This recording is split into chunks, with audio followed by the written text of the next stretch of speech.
assistant parlementaire du Rassemblement national est terminé. Le jugement sera rendu le 31 mars prochain à 10h. Le parquet demande 5 ans d'inéligibilité contre Marine Le Pen. Dans ce dossier, la chef des députés RN assure qu'il y aura 0 conséquence politique à tirer de ce procès.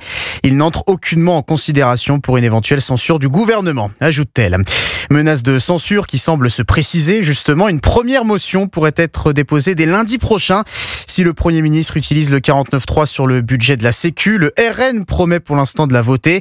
Ce serait prendre le risque d'envoyer le pays dans le mur, assure la porte-parole du gouvernement Maud Bréjean.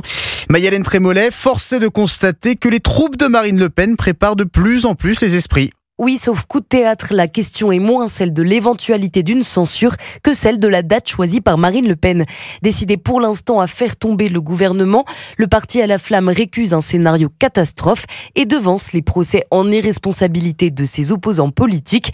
Jean-Philippe Tanguy, député de la Somme. Céder à ce chantage, à ce mensonge sur le chaos, prétendant qu'il n'y a qu'une seule voie à suivre, ce n'est pas respecter la démocratie. Toutes ces tentatives renvoient en fait à la responsabilité politique de ce gouvernement d'insulter la démocratie. Toujours dans l'objectif de rassurer ses électeurs, de préparer les esprits, le parti rappelle les dispositifs prévus par la Constitution pour préserver la stabilité budgétaire en cas de censure, comme par exemple la notion de gouvernement démissionnaire, autrement dit gouvernement qui continue d'assurer la gestion des affaires courantes, ou encore un projet de loi spécial permettant de percevoir les impôts existants, autant d'éléments qui garantiraient le bon fonctionnement des institutions et des services publics, le tout sans gouvernement et sans budget. Maya-Hélène Trémollet du service politique d'Europe.